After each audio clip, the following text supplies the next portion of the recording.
नमस्कार सभी बच्चों को। आइए आज हम क्लास 10th विज्ञान में तीसरा चैप्टर है हमारा धातु और अधातु।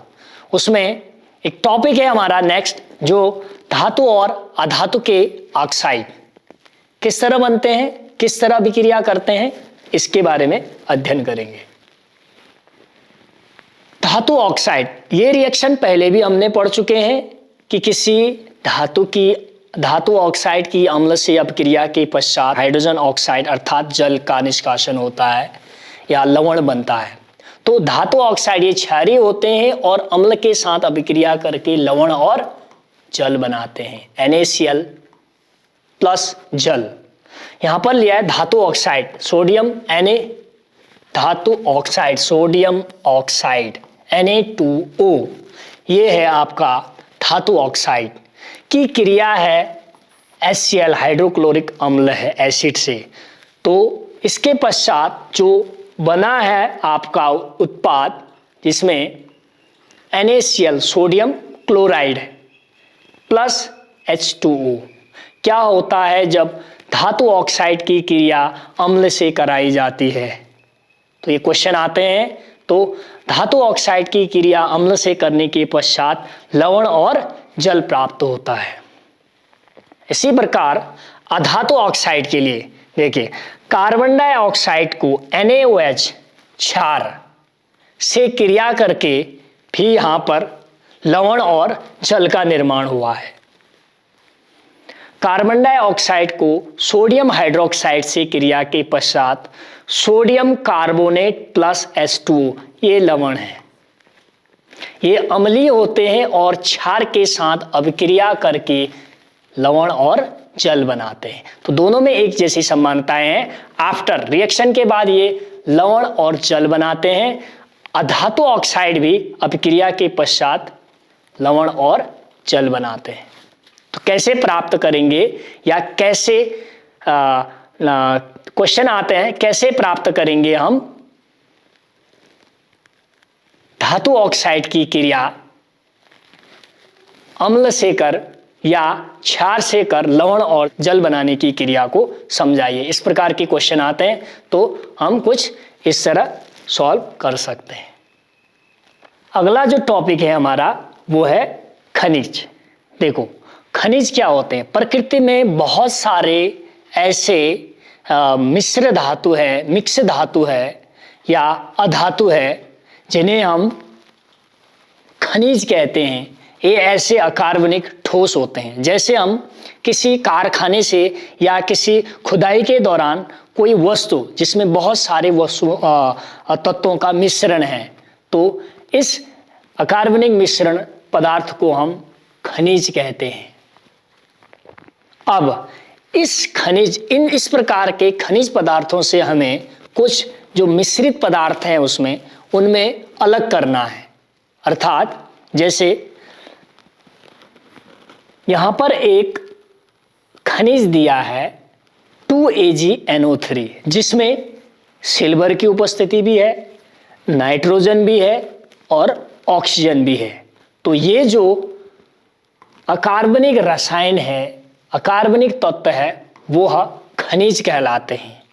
अब इनसे मुझे सिल्वर को अलग करना है, Ag को, नाइट्रोजन अलग करनी है या ऑक्सीजन अलग करनी है। तो इस प्रक्रिया के लिए हम क्या करते हैं, देखिए दूसरा अयस्क आता है। तो अयस्क क्या होते हैं कि जो खनिज होते हैं उन पर जो शुद्ध पदार्थ रहते हैं उन्हें हम अयस्क कहते हैं। देखिए एक उदाहरण है, यहां पर एक हेमेटाइड, एक फेरिक ऑक्साइड है, ये यहां पर Fe2O3, इस खनिज में आयरन भी है और ऑक्सीजन भी है, तो ये खनिज कहलाएंगे। अब इनकी प्रतिक्रिया होती है कार्बन से +C, खनिज है, इसकी क्रिया होती है कार्बन से। तो कार्बन से प्रतिक्रिया के पश्चात आयरन अलग हो गया, लोहा शुद्ध रूप में, और कार्बन मोनोऑक्साइड अलग हो चुकी है।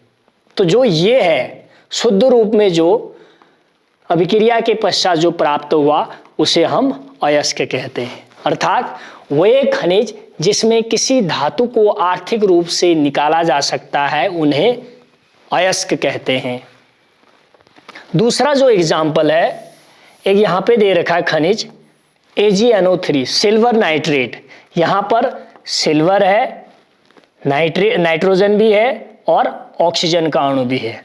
अब हमें इसमें से अयस्क अलग करना है, मतलब शुद्ध अलग करना है, या हम कहें कि हमें यहाँ पर सिल्वर अलग से चाहिए इस खनिज से।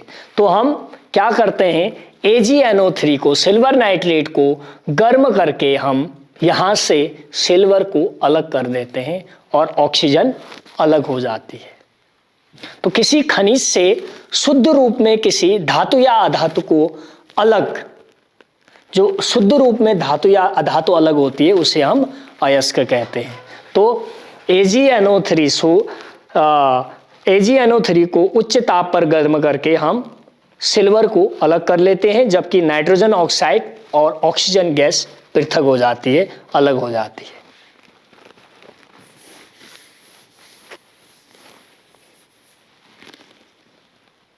नेक्स्ट है हमारा गैंग।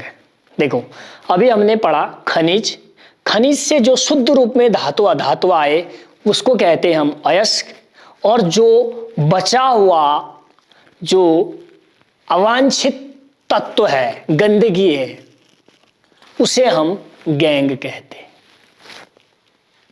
क्योंकि पहले खनिज है, खनिज से कुछ शुद्ध पदार्थ में हमने आवश्यक चीजें ले ली है, तो जो गंदगी बची है या जो अवांछित तत्व बचा है उसे हम गैंग कहते हैं। तो अयस्क तथा गैंग में यही अंतर है कि अयस्क क्या होते हैं, यह एक शुद्ध खनिज होते हैं, जैसे iron, copper, sodium, silver. Gang एक अवांछित अनुपयोगी पदार्थ है। दूसरा, जैसे उदाहरण के लिए Fe2O3 में कार्बन की प्रतिक्रिया के पश्चात हम लोहे को अलग करते हैं, तो लोहा जो यहाँ पे है वो है अयस्क, जबकि इसकी उपस्थिति में जो अन्य अशुद्धियां हैं उसको हम गैंग कहते हैं। इसके पश्चात कुछ सक्रियता श्रेणी है, अगला टॉपिक धातुओं में। सक्रियता का अर्थ है क्रियाशीलता का क्रम, कौन सी धातु सबसे ज्यादा और जल्दी क्रिया करती है उसका कोई एक आरोही क्रम है। सबसे पहले वह तत्व लिखा गया है जिसकी क्रियाशीलता सबसे अधिक होती है।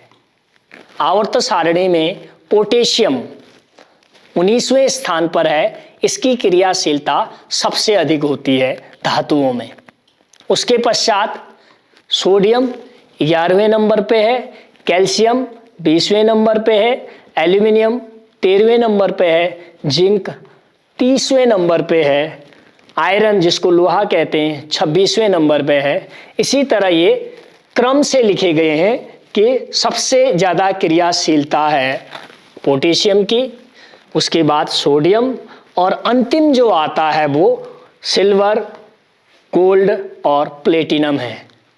कि सिल्वर और गोल्ड शुद्ध रूप में पाए जाते हैं, अर्थात यह किसी अन्य धातु से क्रिया नहीं करते हैं, इसीलिए यह शुद्ध रूप में प्रकृति में पाए जाते हैं, क्योंकि इनकी क्रियाशीलता का क्रम सबसे अंत में है।